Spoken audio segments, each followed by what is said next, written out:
Bonjour, je m'appelle Monsieur Ibenge Martin. Je vais vous faire une petite présentation du logiciel Academy System. Nous allons nous appesantir durant cette présentation à la gestion des emplois de temps. D'abord, pour commencer, il faut comprendre que le système Academy System permet de générer automatiquement les emplois de temps en tenant compte des disponibilités des enseignants des salles et également leur capacité à enseigner une matière ou l'autre ou une autre. Donc,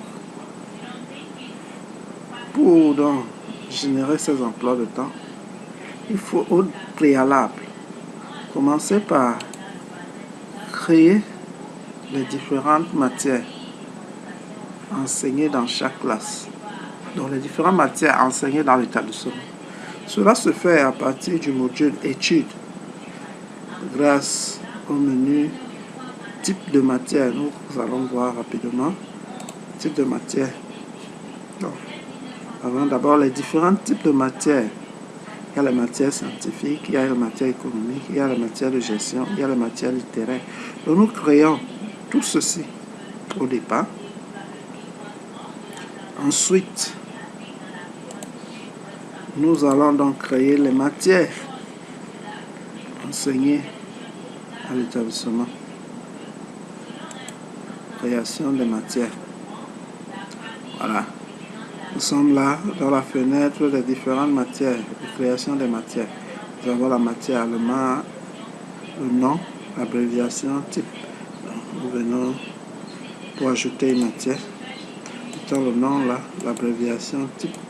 Le type que nous avons créé au départ. Ici, nous n'avons plus besoin de créer les matières parce que cela a été fait au départ. Mais voyons comment faire pour modifier le nom d'une matière, comme par exemple l'espagnol qu'on a ici. Modifier. Vous revenez dans la même fenêtre, changer de nom. C'est le type, ainsi de suite. Voilà. Donc, également, il faut, après avoir créé les différentes matières, il faut maintenant créer le programme officiel de chaque classe. Donc, cela se fait à travers le menu programme officiel. Alors nous choisissons ici la spécialité de la classe, disons l'enseignement général. L'enseignement général va de la 6e à 3e. Prenons le niveau 1 dans la 6e. Voilà les différentes matières enseignées dans une classe de 6e. L'anglais intensif, éducation à la citoyenneté, et English Literature, ainsi de suite. Ça, c'est les matières enseignées dans une classe de 6e. Voilà. Donc, nous pouvons voir ici. On met le nom de la matière, le groupe auquel la matière va appartenir. Est-ce que c'est la matière du premier groupe? Est-ce que c'est la matière du deuxième groupe? Ainsi de suite. Bon. Mettons ici type de matière. Est-ce que c'est un type tout type par défaut, c'est tout type. Bon. Quelle est la période dans laquelle la matière va être enseignée? Toutes les périodes pour les semestres. Quel est le volume horaire du cours magistral de cette matière? Quel est le volume horaire du TP? Quel est le volume horaire des examens? Quel est le volume horaire? Quel est le coefficient de cette matière? Quel est le code de l'UV? C'est là, c'est pas. Le nombre de chapitres, le volume horaire de TD. la base de validation. Voilà. Ici, c'est les chapitres.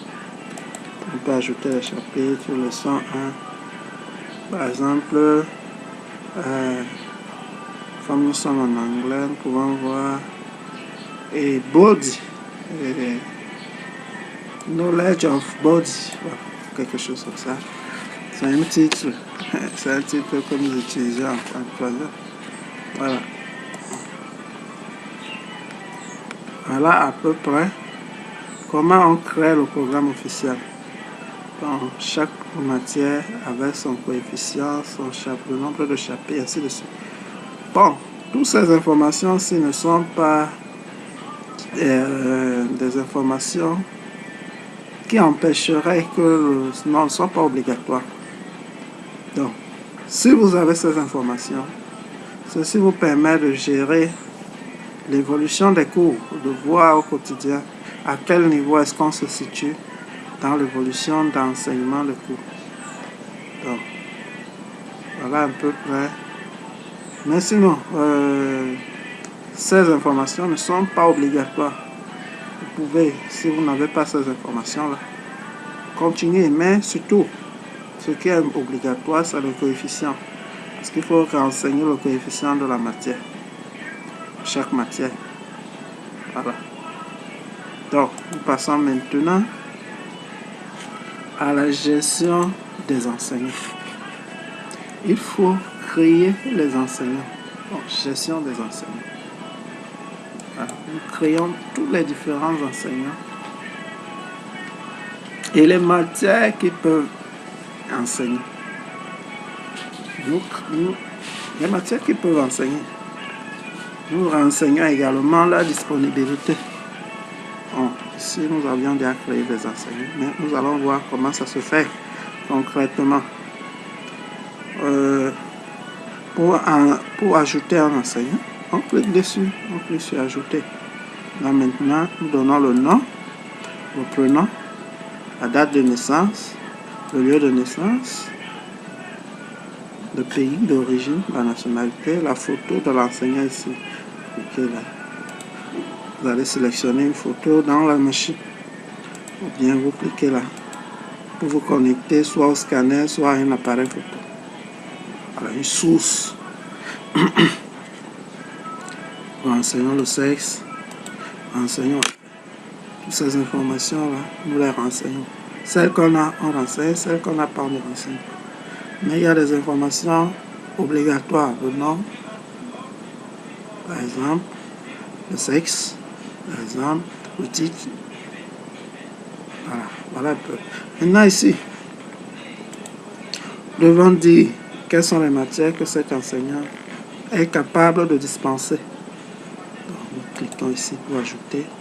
Choisissons une matière ici. Quelle est la matière qu'il enseigne? Nous choisissons. Si la matière n'existe pas, nous pouvons cliquer là pour créer la matière rapidement et intégrer ça dans la liste des matières. Si nous devons renseigner sa disponibilité, à quel moment est-ce que cet enseignant serait disponible à enseigner une matière? Voilà. Là, c'est les différentes classes, coordonnées des informations,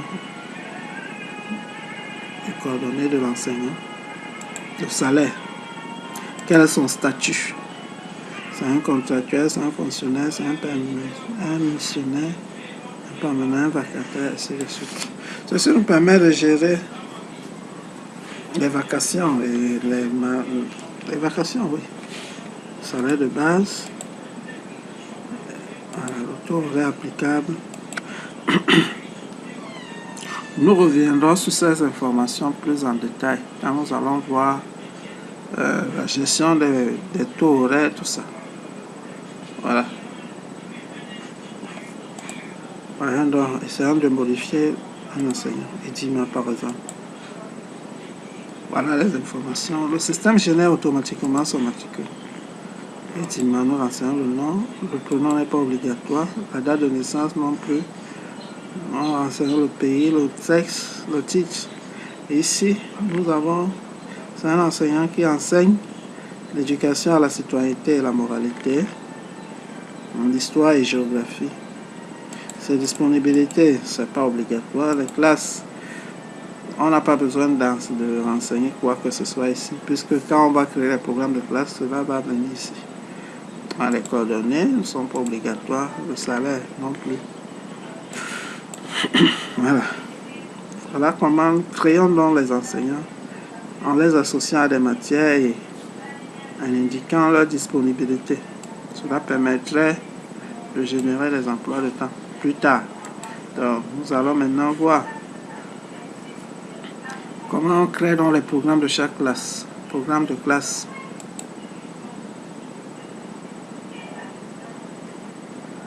Voilà, programme de classe. Voilà la fenêtre qui apparaît. Nous choisissons une matière, une classe. Supposons la 6e A, par exemple. Cette 6e, voilà les matières exactes de cette classe-là.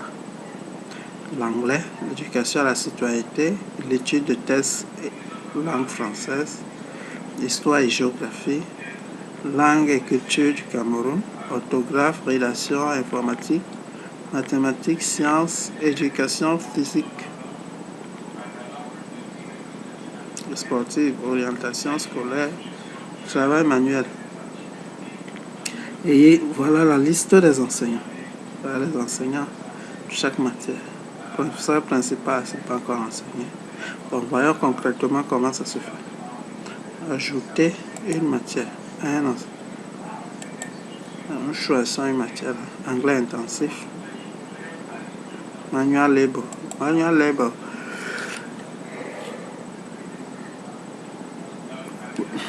Pour la 6e anglophone. Voilà. Nous mettons l'enseignant ici. Prenons par exemple une matière ici. Voilà.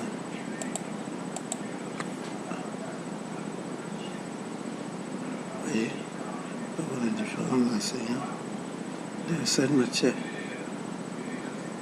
Choisissons un. Le second, on n'a pas besoin. Alors, 2 coefficients. Nous validons.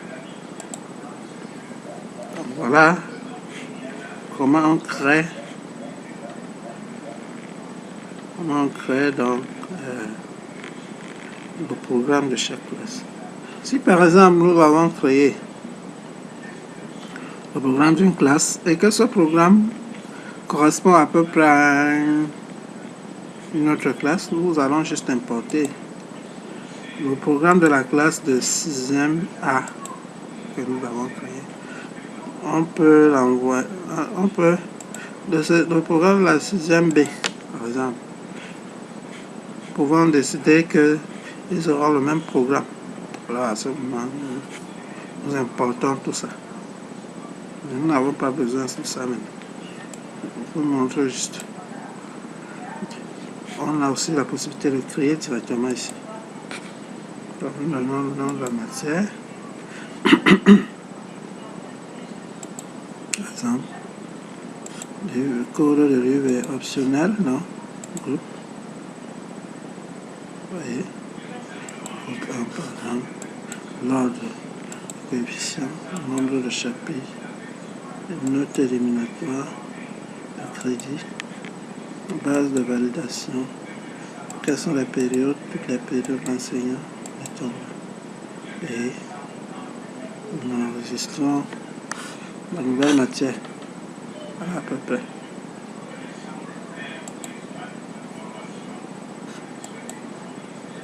Voilà. Nous pouvons imprimer cette liste de matières.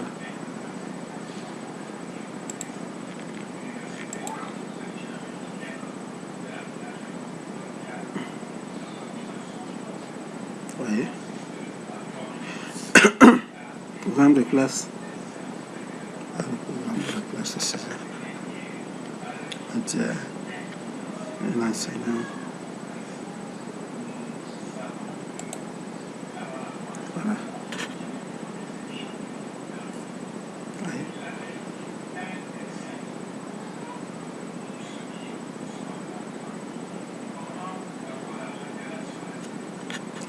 programme de chaque classe. Donc, après ceci, nous devons donc aller générer les emplois de temps. Ayant dans le programme de chaque classe, nous savons que tel enseignant enseigne telle matière dans telle classe. Donc il faut donc maintenant programmer. Et la programmation se fait avec, il faut créer un emploi de temps. Donc ces emplois de temps, alors, pour le faire, nous devons donc créer d'abord le modèle horaire des emplois de temps. Voilà. Nous avons ici deux modèles. Le modèle jour, bon, ça c'est un modèle par défaut. Le modèle, comme nous sommes au lycée bilingue d'Akonolinga, le modèle que nous avons créé, c'est le modèle lycée bilingue d'Akonolinga. Voilà. Voilà. Je peux donc vouloir créer un nouvel modèle. Je peux dire modèle lycée bilingue d'Akonolinga. Ça. Non. Libellé. Quel est le cycle secondaire? Tous les cycles. Formation, jour ou nuit. Tous les jours. Filière, toutes les filières. Niveau, tous les niveaux. Classe, toutes les classes. Voilà. Maintenant, nous disons générer les cours pour les jours ci-après. Jour de la semaine, lundi. Au début de la journée, les cours commencent à 8h et ça finit à 15h30. Ça, c'est une programmation par défaut. Nous pouvons dire que ça commence plutôt à 7h. Nous devons dire 7h30 ici, par exemple. Et que ça finit peut-être à 16h. Mardi, également. Mercredi, jeudi, vendredi, ainsi de suite.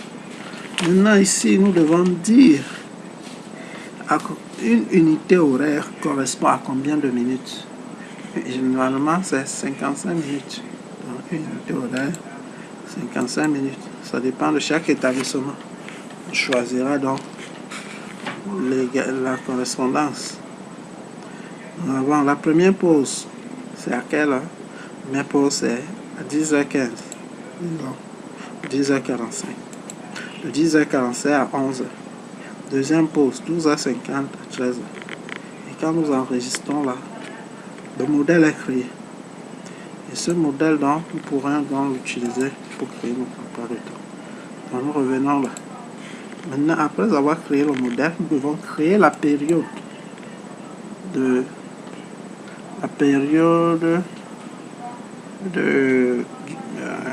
validité de cet emploi de temps.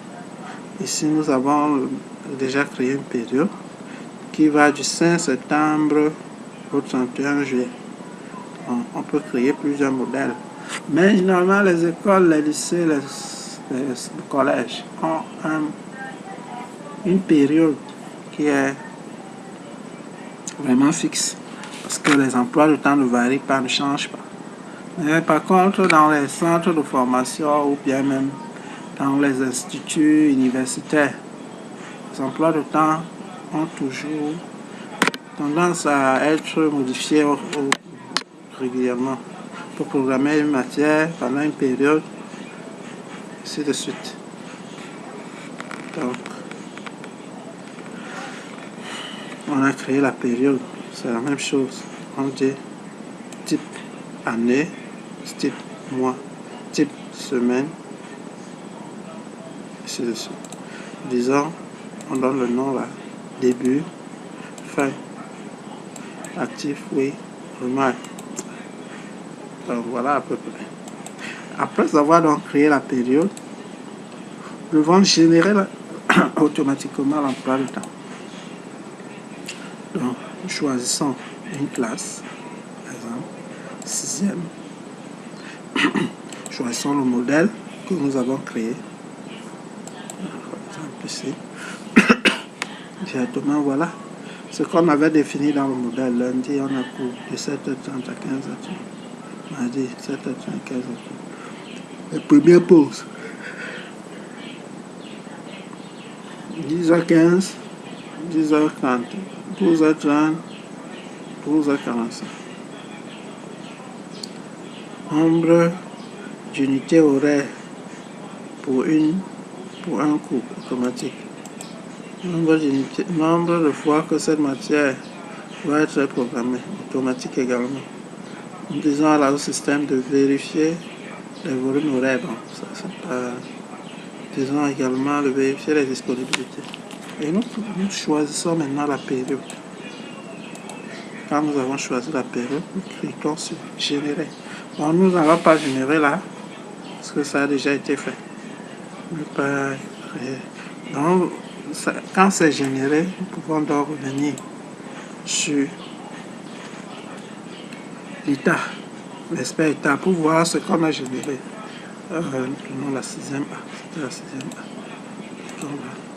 Et nous avons donc notre emploi de temps. Voilà l'emploi du temps, 7h30, 8h25. C'est la première période. Alors, nous avons les mathématiques en 6e 5.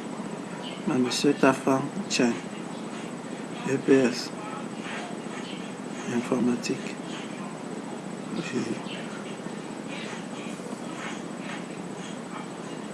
Première période maths, deuxième période maths, troisième période maths. Après les maths, c'est la pause. C'est 10h15, 10h15. Après la pause, c'est LCC, langue culture du Cameroun. C'est de suite. Après ça, c'est l'anglais. Bon, maintenant, nous pouvons donc générer un emploi de temps comme ceci. Mais que cet emploi de temps ne correspond pas, donc il faut l'ajuster, quoi. Donc, comment donc faire pour ajuster cet emploi de temps? Nous devons aller maintenant sur l'espace création, emploi de temps, pour adapter l'emploi de temps. Parce que nous pouvons générer un emploi de temps de façon automatique et que dans cet emploi de temps, on programme un enseignant à une certaine heure. Or, lui n'est pas disponible à ce moment. Il aimerait qu'on modifie cela. Alors, ça permet donc de réadapter l'emploi de temps. Tout cela se fait donc à partir de espace création emploi de temps. Nous cliquons dessus. Voilà la fenêtre. Nous choisissons notre période, la période à laquelle nous avons une seule période. Choisissons une classe, 6e A par exemple. Voilà le programme que nous avons généré en 6e. Nous avons 10h, 7h30 avec les mathématiques. Tafan, Chenju, Olivier. Donc, pour réadapter, peut-être, disons, Monsieur Jean Tafan dit qu'il ne peut pas enseigner lundi. Comment faire? Nous devons donc revenir ici.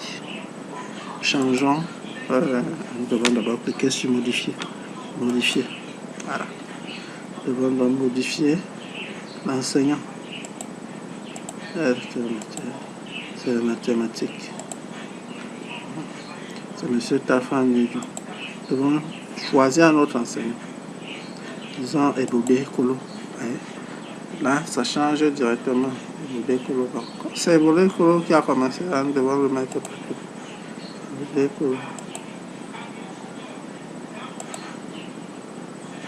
Là, il y a Eboubé Kolo. Oui. Ça va réadapter, reprogrammer. Et l'autre pause. Bon.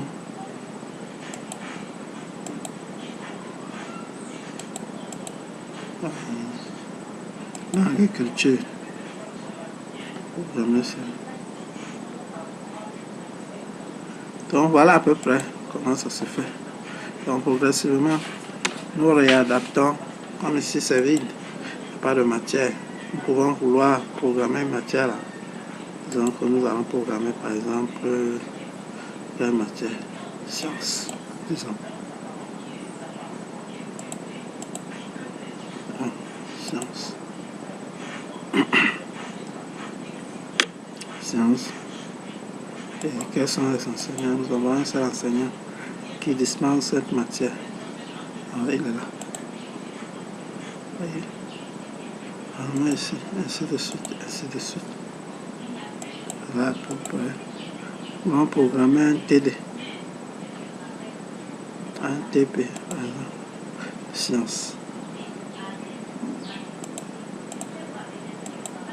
TP de science. Voyez, science. Ça va être un TD.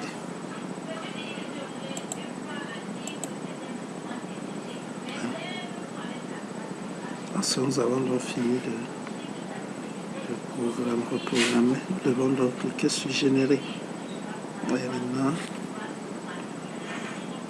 Nous allons générer le nouveau emploi de temps. Et maintenant, il y a juste et qui correspond à peu près besoin de l'établissement. Voilà. Lorsque nous l'avons fait, nous enregistrons.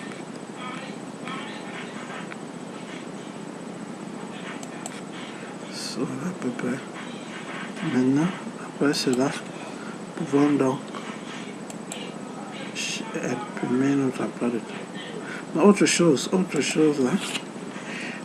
Les classes qui font les cours, qui font les troncs communs. Voilà comment on gère cela. Disons par exemple, nous avons la terminale A.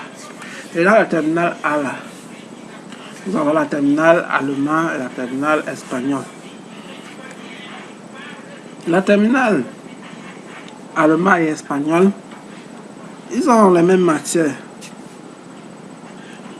Mais qui se séparent juste lorsque ils doivent faire leur cours, leur matière, ils doivent faire leur matière de langue, comme l'espagnol ou l'allemand, de spécialité, je voulais dire. Donc, nous pouvons donc venir ici, façon terminal allemand, par exemple.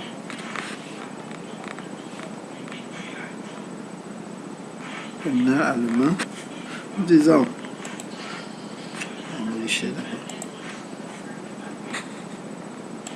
Choisissons une matière. Et nous disons que la matière anglaise qui est enseignée par M. Gallim est en tronc commun.